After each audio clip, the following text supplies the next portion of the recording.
Hi, I'm Brian King, and this is Winning Wednesday. Today we're talking about leading your marriage. A lot of guys think leading their marriage means being the boss, calling the shots, having the final word. But that's not leadership, that's command. And command might work in the military, but it'll wreck a marriage. You don't want that. Today on Winning Wednesday, we're talking about what healthy leadership really looks like, how to lead your marriage with love, vision, agreement, and strength that builds trust instead of fear. As men, we often start with the wrong model in mind.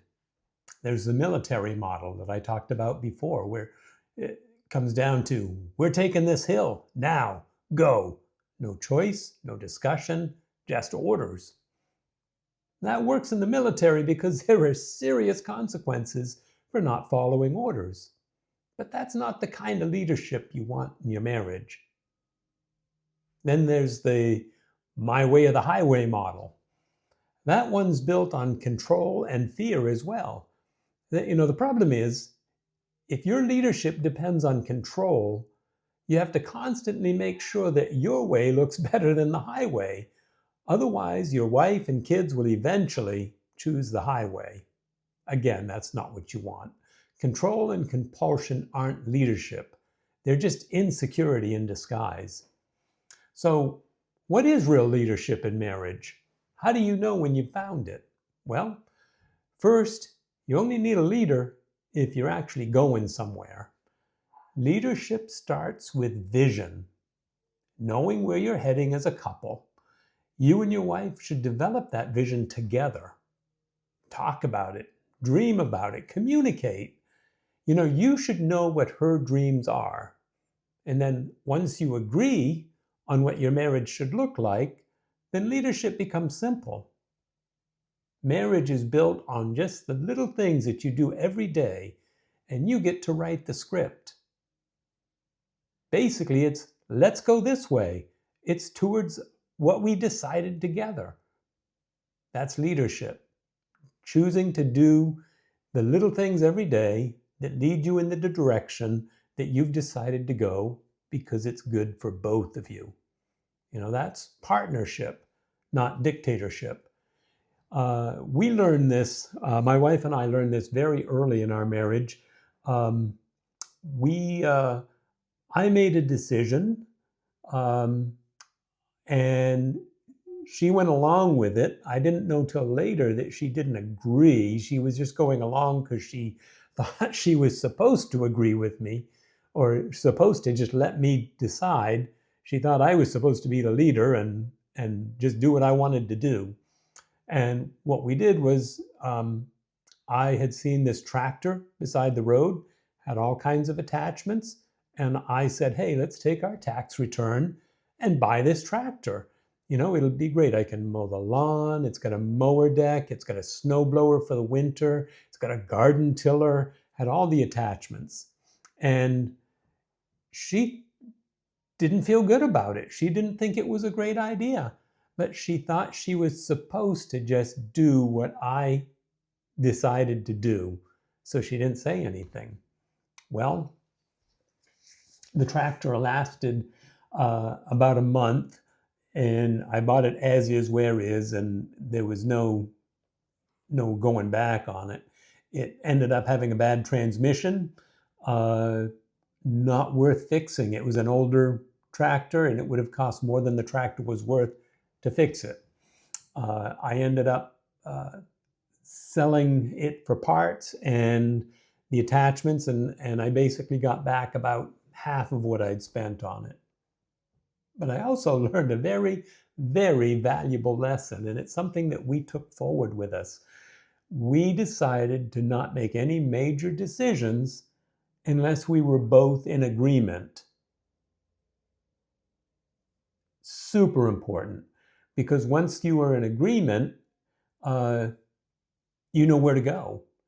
And until you're in agreement, you don't know. You don't have the plan. So ask your wife's opinion. Value her insights, because her intuition and perspective they're gifts that you need in your marriage. You can't lead if you're not in agreement, or at least you can't lead in the right direction.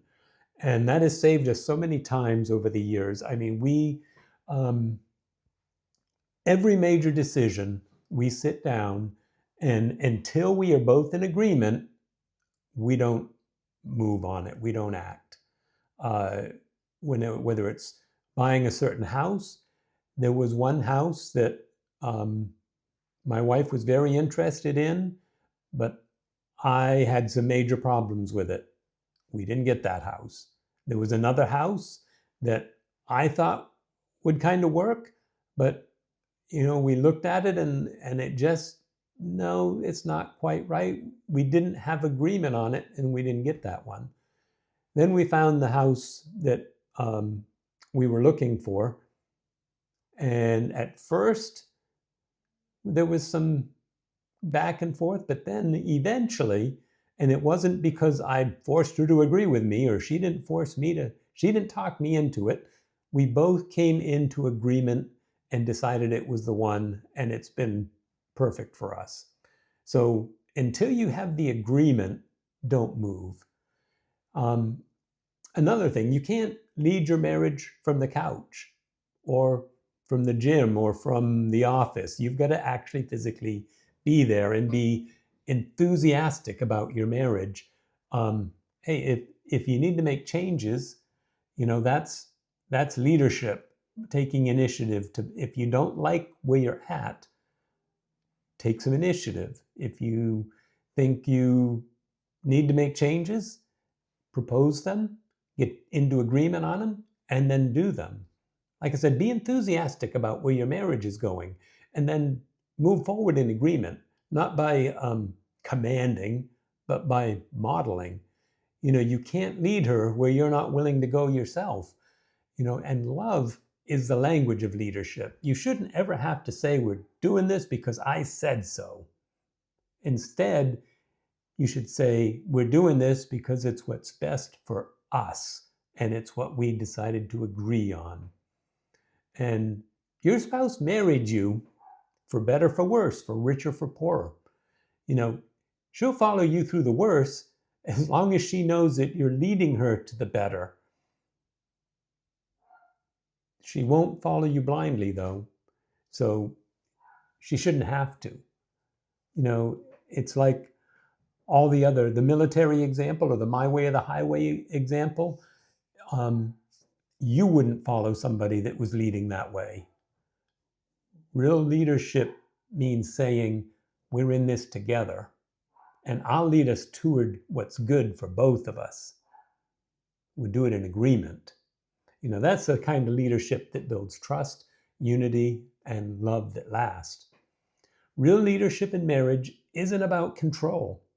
It's about care. When you lead with love, when you listen with humility and move forward with vision, your wife will trust your leadership because she knows your heart. She knows that you're considering her, that you've got her back, that you are doing it for you, for the both of you. That's how it works best. In our life, when we've made decisions that we've been in agreement on, one of the ways that I can tell it's the right path and the right way to go is when we come into agreement.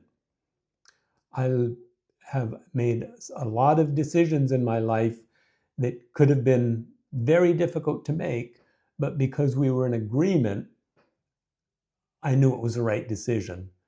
When I left a certain career, I'd been there for like 23 years, and I thought, there's no way my wife's going to agree with me when situations changed and there was a need to change careers.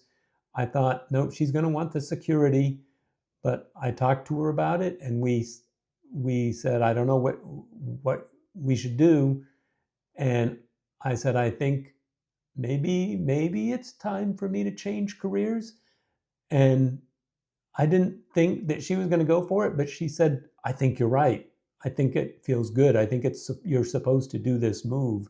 And because of that agreement, I knew that was where we had to go. And there was no looking back at that point. And it was easy because we had that agreement. So this week, for you, lead with intention, not command.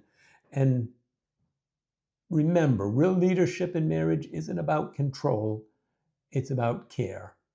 And when you lead with love, listen with humility, and move forward with vision, your wife will trust your leadership because she knows your heart. And if today's message helped you, hit like, share, and subscribe so that you can have more husband lessons every week. So let's keep building marriages that win together. Thanks for listening. We'll talk to you next time.